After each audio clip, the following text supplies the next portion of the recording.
Good afternoon and welcome to ESSSuper's annual members meeting for the 2020-2021 financial year. My name is Christian Kung and I'm the manager of the member education team. It's my pleasure to be your MC today. Firstly, I'd like to acknowledge the Wurundjeri people of the Kulin Nation, where ESSSuper's office is situated, the traditional owners of the land on which we meet, and pay my respects to their elders, past, present and emerging. We extend that respect to all Aboriginal and Torres Strait Islander people watching this event.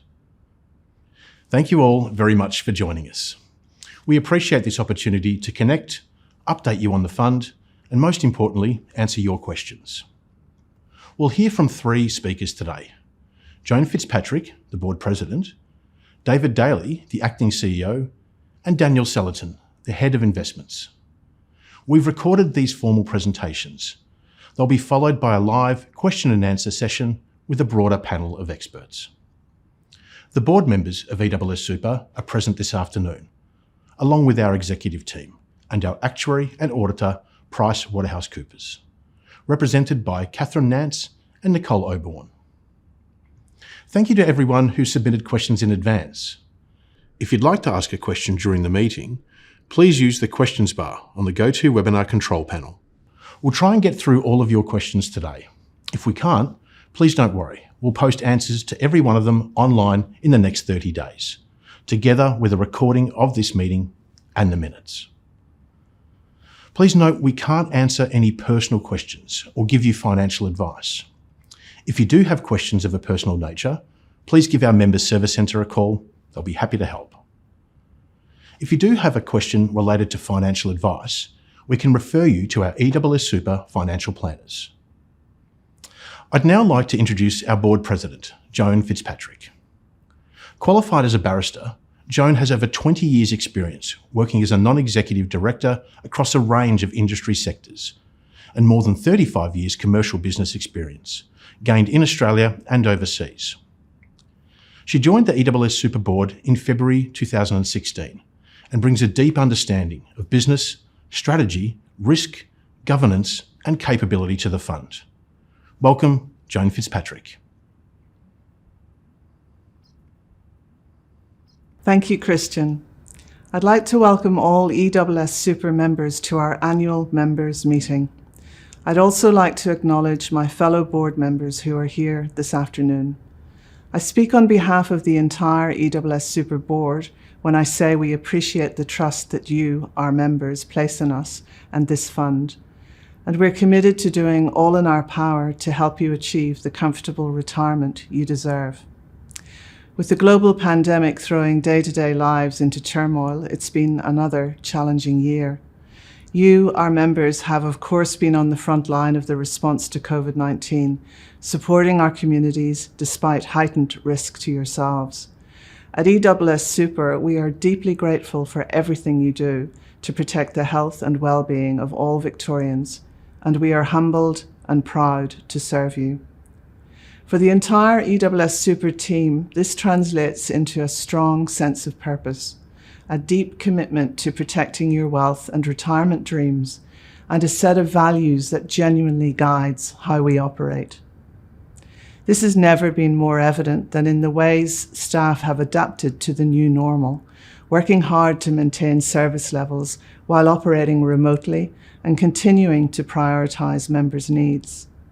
The fact that ESSSuper was named the top-ranked fund for member satisfaction in the 2021 Investment Trends Member Engagement Report for the third year in a row is a testament to this passion and focus. Our CEO of 13 years, Mark Pulai, resigned from his position effective 3rd of January 2022 to take on a new challenge. The board appointed David Daly, an experienced and highly capable senior leader and a champion of our members' first culture, as acting CEO while we search for Mark's replacement. You will hear from David shortly. The role of the board is to ensure good governance and oversight of all ESSSuper's activities and to provide management with strategic guidance and support.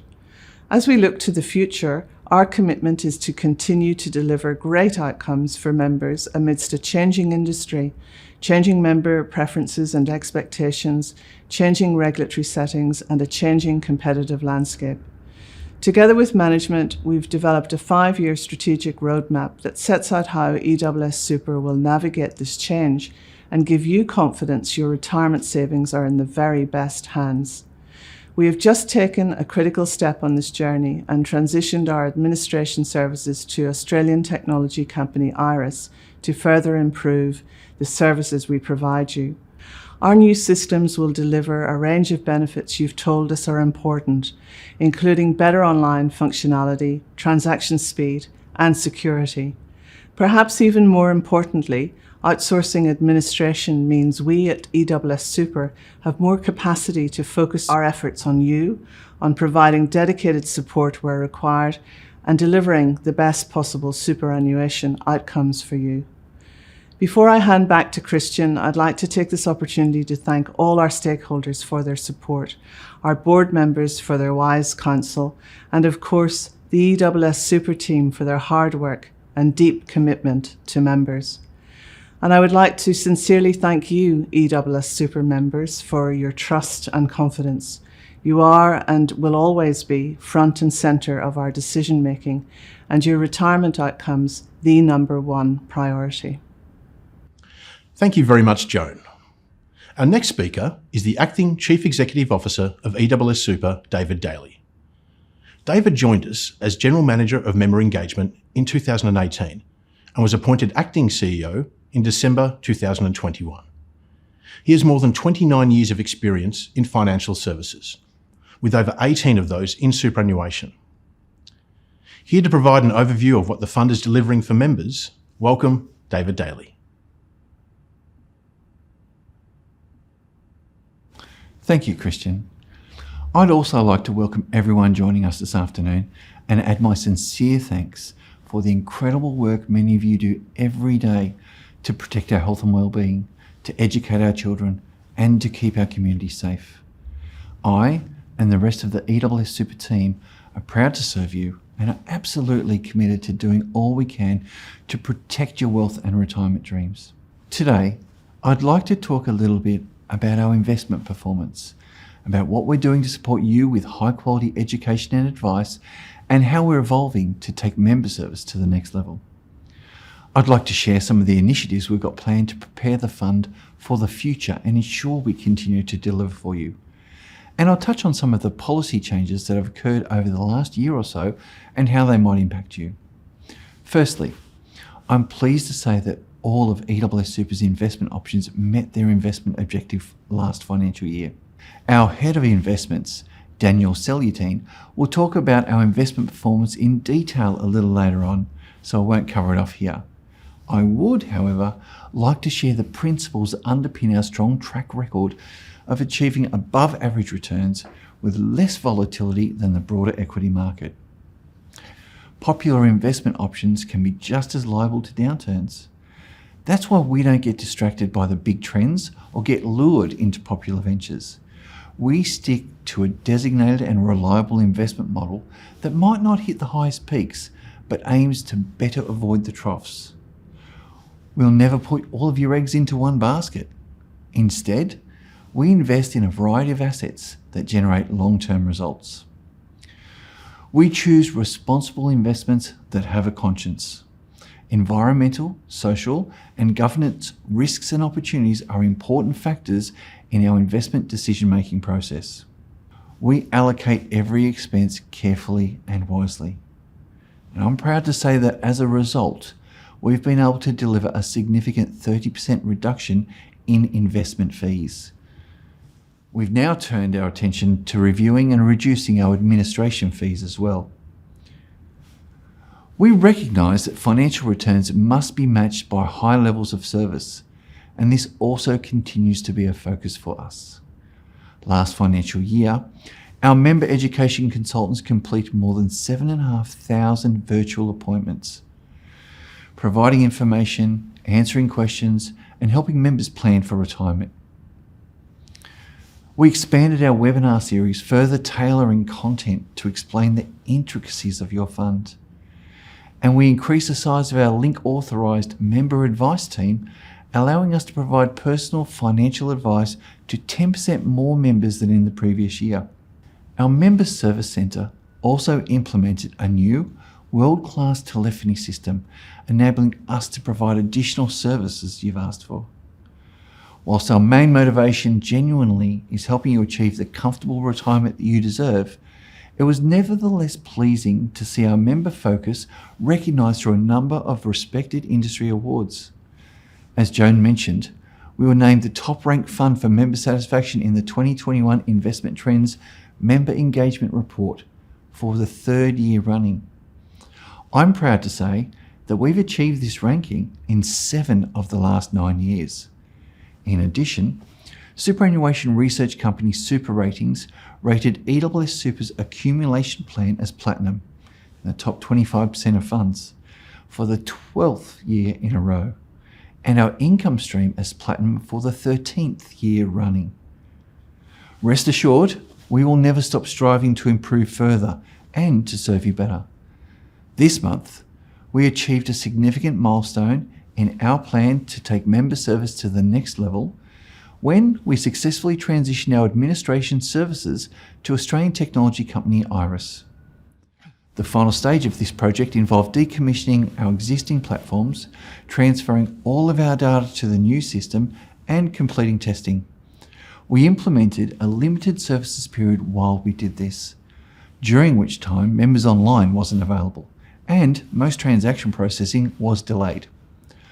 I'd like to thank you for your patience and understanding during this small window. Now that the new platforms are live, we hope you're enjoying the many benefits. Your new and improved Members Online portal enables you to effectively engage with your super 24/7. It provides more functionality, improved transaction speed, and better security. If you haven't done so already, I encourage you to check it out soon. And equally importantly, outsourcing administration means that we at ESSSuper have more capacity to focus on you, on responding to your inquiries, on proactively engaging when it benefits you, and providing high-quality education advice, as well as doing all we can to assist you achieve great retirement outcome. Looking to the future, the challenge for the fund is how we can continue to innovate amidst changing member expectations, an evolving regulatory environment, and shifting competitive landscape to ensure we continue to deliver great member outcomes. Working closely with the board, we've developed a 5-year strategic roadmap that sets out how we'll navigate these changes. We'll continue to focus on delivering above average returns with less volatility than the broader equity market, and to look for ways to reduce fees. We'll strive to improve your retirement outcomes by enhancing our products and services. We'll invest in data and analytics to better understand your needs and how we can support you. We'll implement new channels so you can interact in ways that work for you. We'll further improve our digital offerings to make it easier for you to understand and manage your super. And we'll continue to invest in our education and advice services to support you make good financial decisions. Finally, I want to touch on some significant regulatory changes that have occurred recently. The Your Future, Your Super package of legislation includes a new approach to reducing multiple accounts called stapling. In future, once you join a fund, you'll stay with it when you change jobs, unless you tell your employer otherwise. Over time, this should have a positive impact on the system and mean you're not paying fees for more than one account. The $450 per month superannuation guarantee threshold has finally been scrapped, meaning Australian workers earning less than this amount will now be paid super. And the threshold for concessional superannuation cap, the before tax contributions, has increased from $25,000 a year to $27,500. We wholeheartedly welcome these changes and the fact that they are designed to increase the integrity of the superannuation industry and ultimately benefit you. I'd like to close by once again thanking you for the trust you place in us. Being the custodian of your retirement savings is a privilege and a responsibility that we take very seriously. We'll always put you, our members, first. Thanks very much, David. It's now my pleasure to introduce our final speaker of the day, our Head of Investments, Daniel Sellerton. He has held senior roles in asset allocation, investment strategy, and asset consulting, and has led ESSSuper's investments function since 2018. Over to you, Daniel.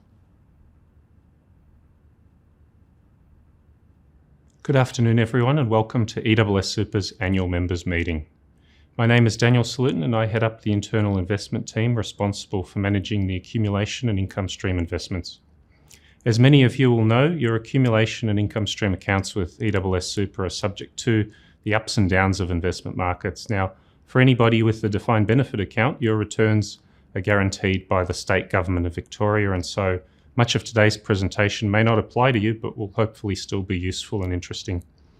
I wanted to begin today by highlighting some of the investment team's achievements over the past 3 years before concluding the presentation with an update on investment markets. Firstly, our acting CEO David mentioned reductions to investment fees. The investment team has worked very hard to extract the best value for money we can from our external investment managers, which has decreased investment fees by over 30% for most of our investment options. Our investment options are now as low cost as some of the largest funds in Australia, and our basic growth option, which is the most comparable against competitors' default options, is now one of the lowest cost products on the market with an investment fee of 0.19%. Fee reductions will continue to be a core focus of the fund to make sure that your retirement nest eggs are not eroded away by high fees. The second and more important aspect of protecting your retirement savings is selecting an investment option which generates strong investment performance. Now, our investment returns have been very strong over the past 3 years and have exceeded their investment objectives for every option. Returns have also been very competitive against equivalent products by our competitors. Our board has spent considerable time workshopping the fund's responsible investment practices to ensure that your super is invested in a responsible manner that aligns with societal expectations. Now, I'd like to take the opportunity to speak to you today about the economy and investment markets. At its most fundamental level, the global economy has been growing very strongly since the coronavirus pandemic. Last year's growth, combined with some lasting effects from the pandemic, have created some inflationary pressures which have impacted developed market economies. Now, in Australia, inflation is running at 3.5% year on year at the headline level, and that's some of the strongest inflation we've seen in many years. When the global economy grows too quickly, prices increase and central banks have to increase interest rates to take some of the heat out of the system. Investment markets in January and February this year were weighing up precisely what this increase in interest rates means for asset prices. And as a result, we saw a small correction of about 10% in the S&P 500. Now, for context, a 10% correction is completely normal and a sign of a healthy financial market. Now, the geopolitical events recently impacting Europe have added to market jitters and created some uncertainty for investors. The investment team is monitoring the situation very closely, and we're looking beyond the headlines to understand the ramification for the fund's investments. To give you some comfort, the portfolio has very little direct exposure to Ukraine and Russia. Looking ahead, returns will likely be lower than the double-digit returns for our investment options that we've seen in the recent past. And investors will be looking for evidence of central banks being capable of softening inflation without undermining the economy. The geopolitical tensions in Europe may do some of this work for central banks by slowing global economic growth. However, inflation may persist for a little bit longer than expected, and that'll be a challenge for investors in terms of the future path of interest rates as well as asset prices. Lastly, I'd like to close today by reminding members that superannuation is a long-term investment. Now, the best you can do to protect your super is to arm yourself with the knowledge necessary to choose an appropriate investment option that meets your needs and meets your risk profile. Our member education and financial advice teams can help with this task, so I encourage everybody to engage with us if you have any questions about your super.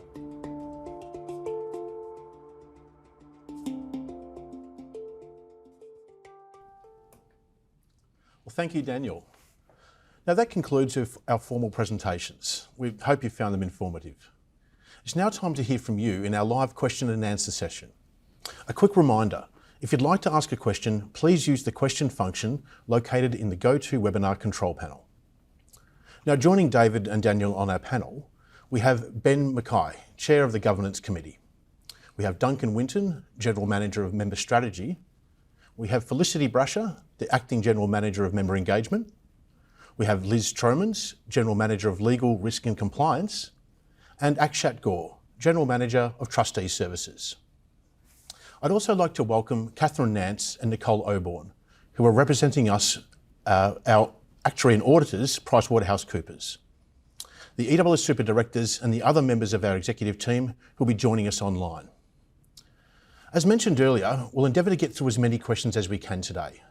For any we don't answer in this session, we'll post answers to all the questions on the website within 30 days. So, first question we have here from one of our members, I'm going to direct to you, David. What position does ESSSuper hold with respect to top-ranking superannuation schemes in Australia? Good question. I'm going to put a caveat out there to say my response will be a little bit biased.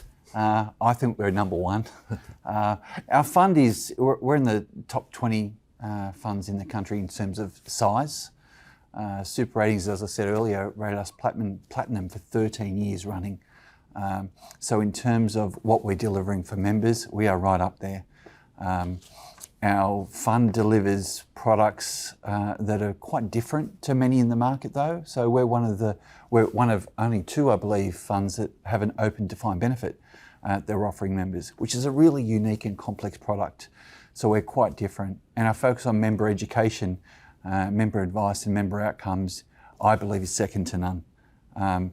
So whilst the question is, where do we sit in relation to other funds? My counsel to people would be, it's really about you. It's about what you want to get out of your fund and what we can do for you. And that should be the same for all funds. I just think we're better. Good answer, thanks. This one's going to be for you, Daniel. This has been asked by multiple people. So how does ESSSuper compare to the leading Australian super schemes in terms of investment returns and fees? Excellent. Well, that's a great question, Christian, and I think there's two components to an answer to that. And David mentioned the first component, which is the defined benefit plan. For any of the members listening today with the defined benefit account, your investment returns, the investment experience that you have with us is really completely independent of anything that my team does. It's completely independent of investment markets, and more if you look both in Australia and globally, that defined benefit type of a return we're seeing less and less in the market. So for members with a defined benefit plan, you're in a really lucky opportunity. The second part of that relates to the accumulation plan, which is the area that my day focuses on primarily. Both from an investment returns and an investment fees perspective, our performance has been highly competitive against even some of the largest funds in the country, certainly for the 3-year period that I've been here. And if we look further back, the target returns that we've promised in our PDS, we've been able to achieve those very consistently. Now, I would point out that for any member that is keen to take a look at a comparison and do that comparison on their own, the PDS is really where you need to refer to, and I'd encourage you to look beyond the option name when you're making a comparison and really look at that target return that we've specified in the PDS. Look at the risk and then find the equivalent at a competitor fund, and that's the basis for the comparison that you want to make. Because what we call a balanced option is generally not what the market calls a balanced option, and so when you're reviewing our performance versus the rest of the industry, which services a very different membership, just bear that in mind. Thanks, Daniel. All right, I've got a member here that's asked, and this one again I'll direct to you if you don't mind, David. Why did it take 7 weeks to change over to the new system? Good question. It took a lot longer. From our perspective, it took about 4 years of continued work to get to the point where we can change over systems. But to change from one administration platform to another is a really complex thing. We've got to make sure not only the balances are right, but all of the transactions, all of the data that's migrated across is accurate. We have to test that all. We have to test 850 business rules where each business rule's got 40 different variants on it. We need to make sure that if we're going to process your contributions and process your superannuation request in the new world, it works. It is a really complex thing. And 7 weeks, whilst I know it's hard, those 7 weeks were much needed to build what we believe will be a really long-term future for our members. Fantastic, thank you. I've got one coming through here. Liz, I'll direct this one to you, if I may. So does the financial sector legislation amendment, so the crisis resolution powers and other measures, which is the Bill of 2017, apply to super funds? Thanks, Christian. That's a very specific question about how an Act of Parliament might apply to super funds.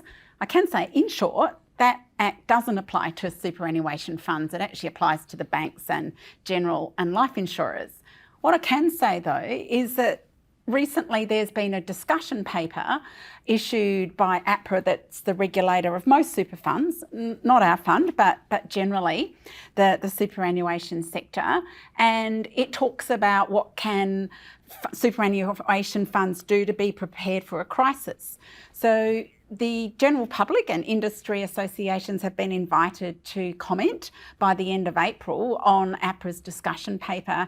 And what we're used to as an industry is usually once APRA issues a discussion paper and they've talked to people in the community about how it might apply, they're likely to issue some rules or regulations about that would apply specifically, that the funds would have to follow. And whilst I said we're not regulated by APRA directly, indirectly we are, because we follow all of the APRA rules and legislation to the best that we can.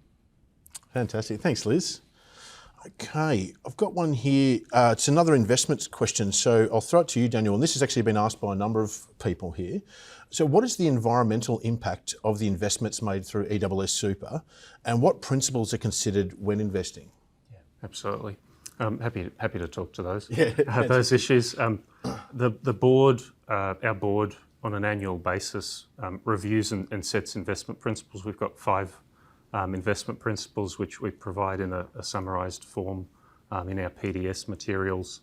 One of those principles is the sustainable principle, and that applies to our entire range of product options.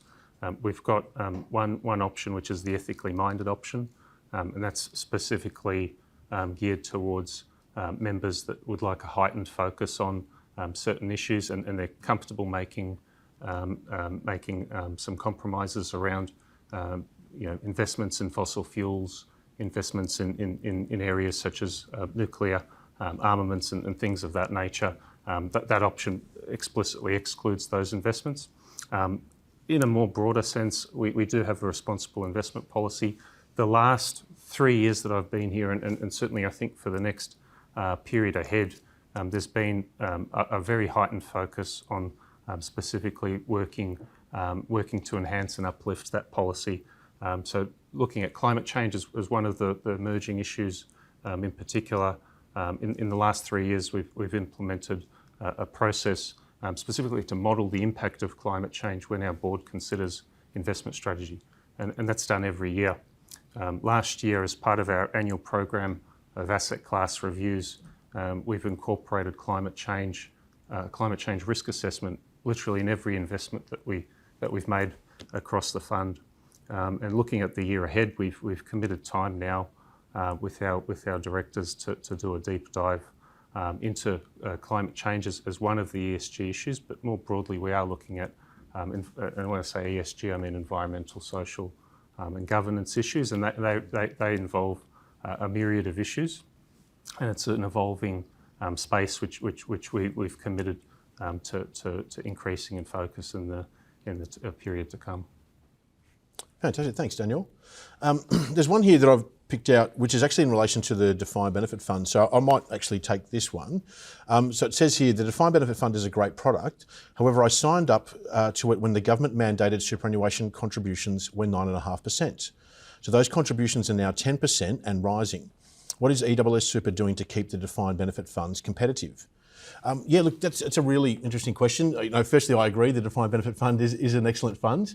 When looking at how it compares against sort of accumulation-based products, etc., they obviously are very, very different in a lot of different ways. But I think the key thing to keep in mind is that running behind the scenes of your defined benefit fund is what we call a minimum requisite benefit test, which is actually part of the Act.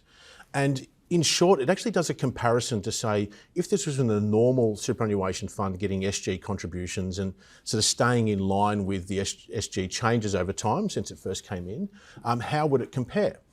And what happens is if the defined benefit fund actually doesn't stack up, a minimum benefit test and a figure is actually applied to that to bring it up to that minimum entitlement. So it's a really important thing that whilst the defined benefit fund ticks along and grows as expected, we're always running that same test behind the scenes to see if you'd be better off in a normal fund. And as a member, you get the best of either of them. So it's a pretty nice thing to be able to say. Next one here, I might throw to you, Duncan. So why doesn't ESSSuper allow their members, the members' immediate families to open superannuation accounts? So in this case, they've said they've got 5 children who would use ESSSuper if they could. Thanks, Christian. ESSSuper's membership is prescribed by an Act of the Victorian Parliament. So we're only open to emergency services members, to state super members, the spouses of both of those members. And we're also, it's worth noting, we're also open to emergency services members who leave their employment. They can stay with us, same as state super members, they can stay with us. We're not open to the children of members. Perfect. Thanks, Duncan. Okay, I've got one here. I might direct this to you, Felicity, if that's okay. So why does it take 10 weeks for annual benefit statements to be received? This person says they'd like the process, like to see the process streamlined. It's a very valid question. I agree. 10 weeks is a really long time to wait, and we 100% agree with you that the process does need to be streamlined. And now that we've moved to the new operating model with IRAs, that's definitely something on our radar and something that we want to do. But before we move on perhaps to another question, I do just want to make sure that members are really aware that while the annual benefit statements are great, a lot of that information and additional information can be found on Members Online. So you can log in 24 hours a day, 7 days a week to look at your benefit, what that's at the moment, to look at your contributions, to work out things with beneficiary nominations, lots of things that can be done well over and above what you'd receive in your annual benefit statement.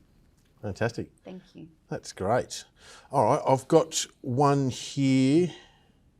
I might direct this one to you, Liz, if I may. So how does ESSSuper handle complaints, and are they escalated to the board?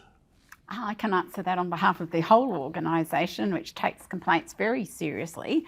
We see complaints as an opportunity to learn as an organisation and really understand what's important to our members and what they're thinking and how they perceive us.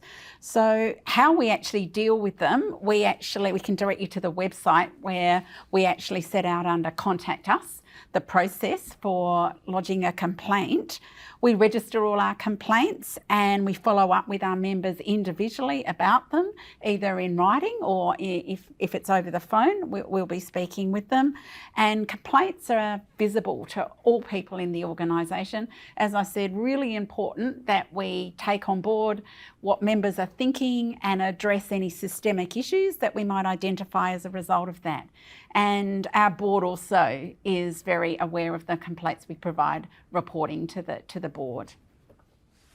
Thank you, Liz. Okay, I've got another one here. I might direct this to you, Akshat, if I may. I've got one question here, which is, what are you doing to improve your app? Yeah, another valid question, Christian, and we do understand and acknowledge that there are opportunities to improve the app experience. However, before we do that, it was paramount that we uplift the underlying platform and underlying capabilities which provide data and information to the app. Now, with the recent platform migration, we have crossed that milestone. And now we are, as an organization, we are at a stage where we can look at improving the app experience and also relatively prioritize it against everything else which we as an organization want to do for our members. So if that helps. Definitely. No, thank you for that. I've got this one here, which I might direct to you again, Daniel, if I may. So it's similar to one of the ones we had before, but I think perhaps we can go into a bit more detail on the growth option specifically. So it says here, ESSSuper's growth option doesn't perform as well as some of the other growth options. What's the fund doing about it? Absolutely. And this really goes back to my initial I guess, response and feedback on the PDS and the naming issue. Yep. And it really relates to the fact that we call a growth option something different to what many other funds in the market call a growth option. Management and my team, we've worked very hard to generate returns which are entirely commensurate and consistent with the PDS materials and the underlying levels of risk that those portfolios are taking. So the best point of comparison when you're looking at that growth option is, again, have a look at the PDS, look at the target return and the investment risk in that PDS, and then for whatever fund you're comparing us against, take a look at their PDS, and what you'd likely find is that their growth option is materially more risky than what we call a growth option, and that's really the basis for that difference. Yeah. That makes sense, thank you. Got one here, actually, Duncan, I'll direct this to you if I may.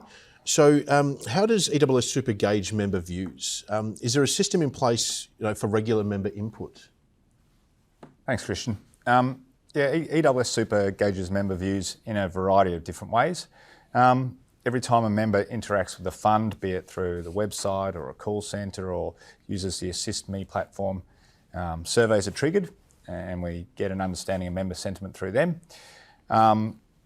We run investment trends, well, we don't run it. Investment Trends runs a survey to understand member sentiment across a variety of different superannuation funds across the industry, which we've actually, member sentiment through that survey has ranked us top out of all the superannuation funds that are measured through that Investment Trends member satisfaction surveying over the last, I think it's 4 years now in a row.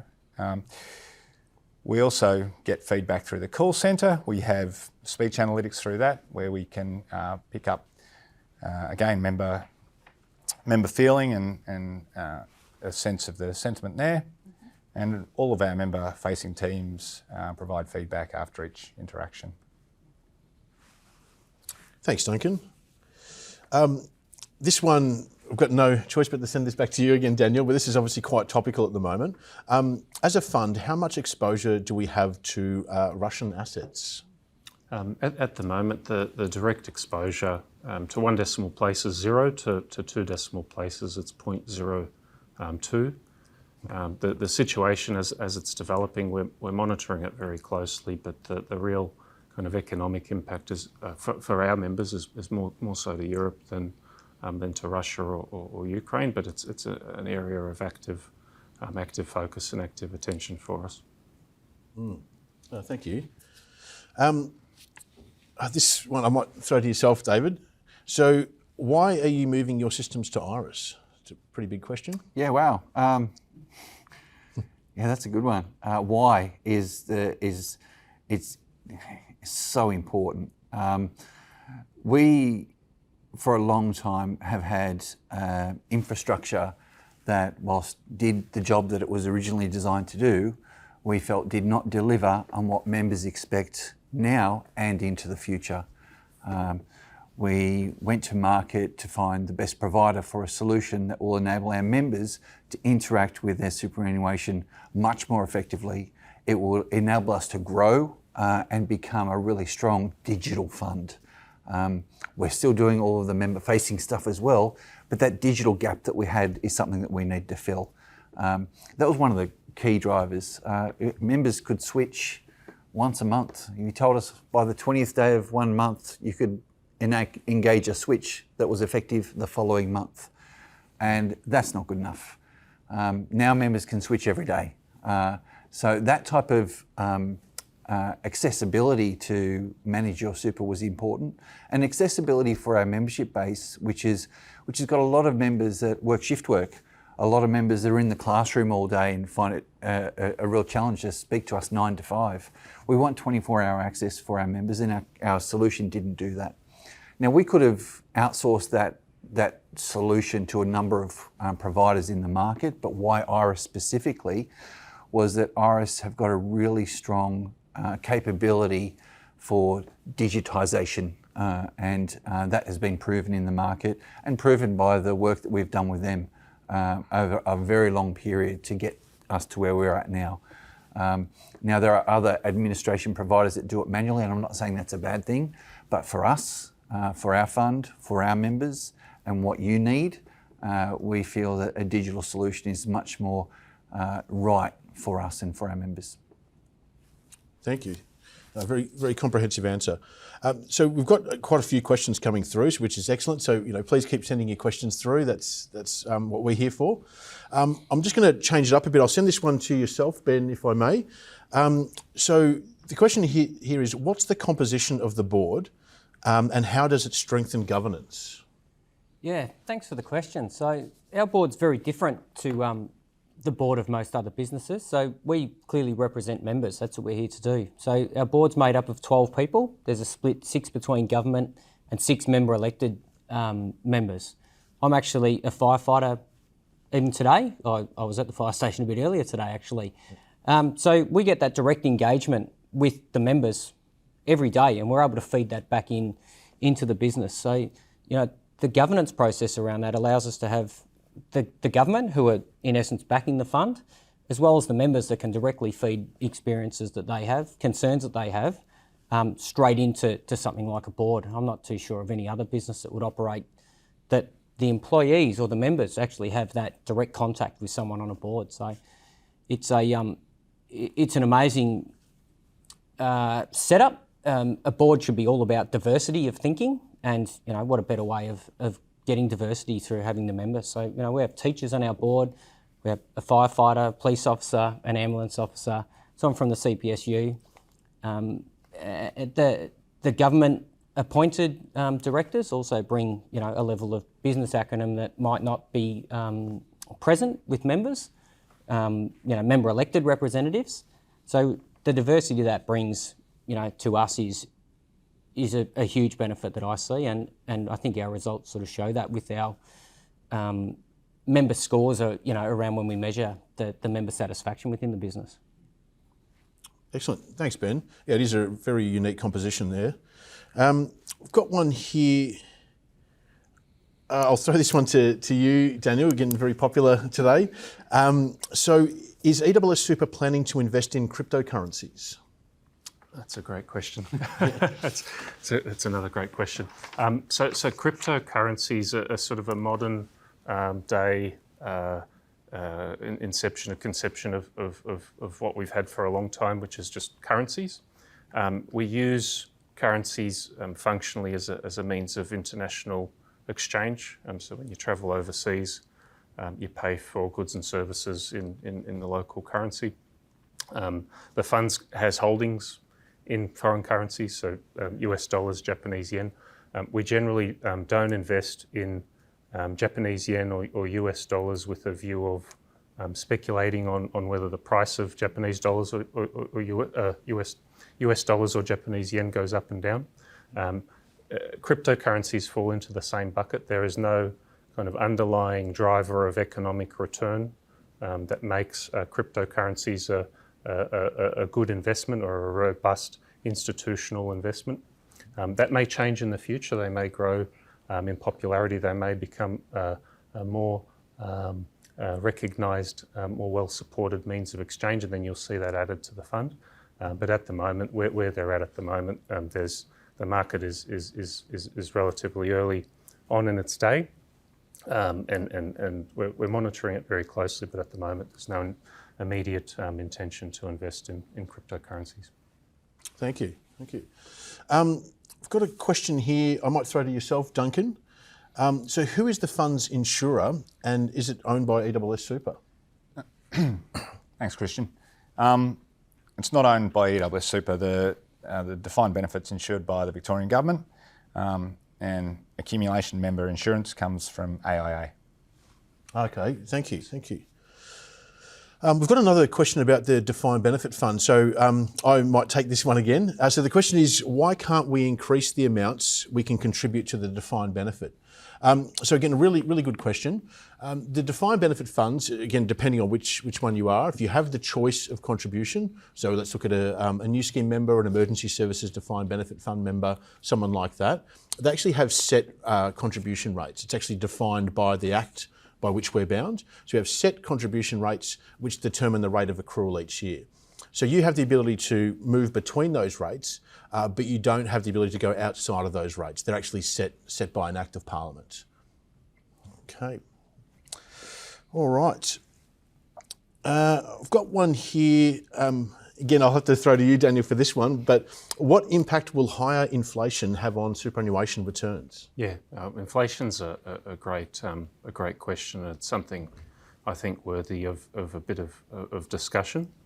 The most direct way that the fund can explain to members our view of where inflation is going is via those target returns that I've referred to earlier.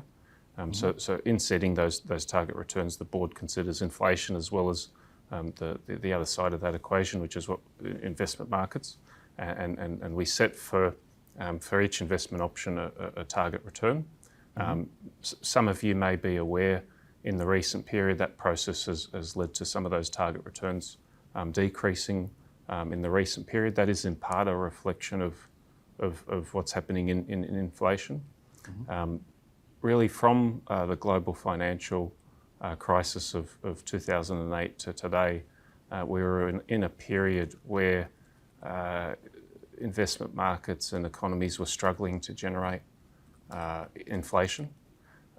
The concern was that we would actually enter a period of deflation, which is prices falling. You don't want prices to fall. It's not good for the economy.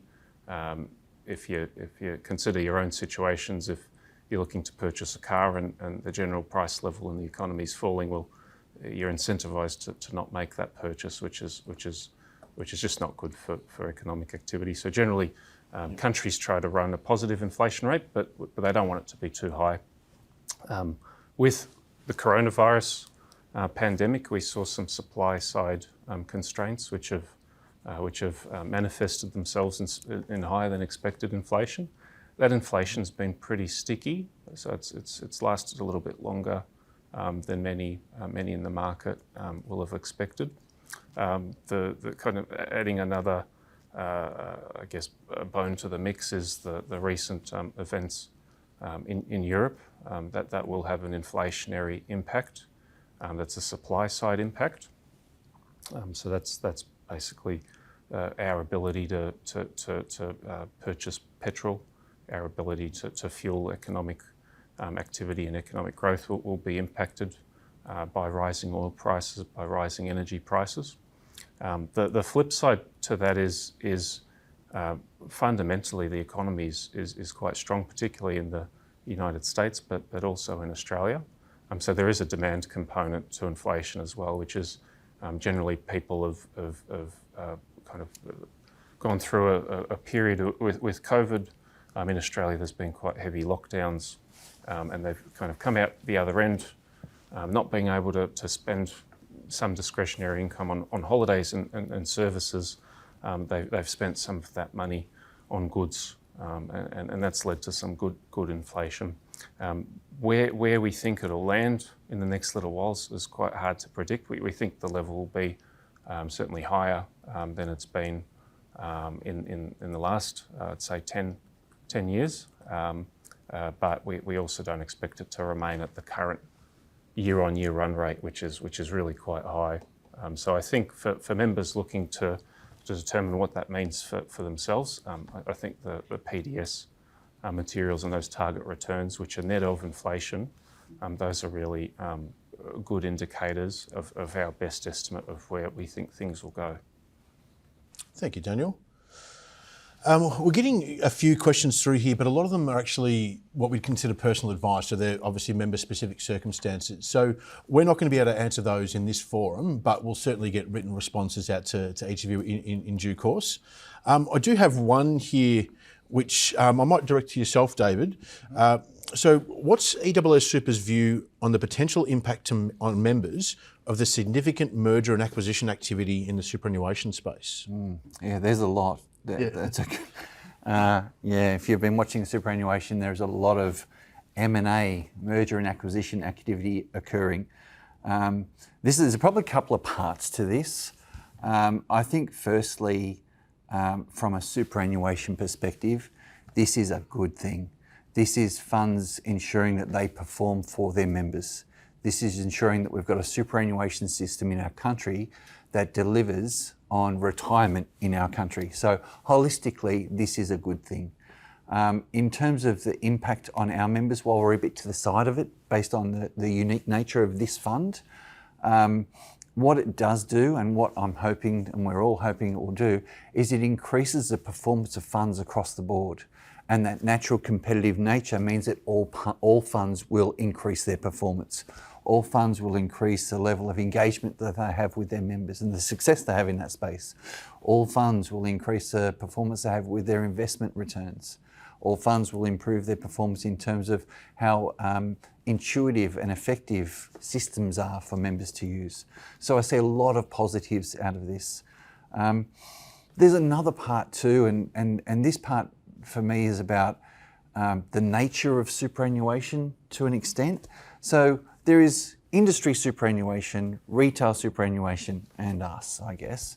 And industry superannuation was, and come along on this ride, please. Industry superannuation was initially formed to service people working in that industry, and it was because those funds knew those industries that they could engage with those members more effectively.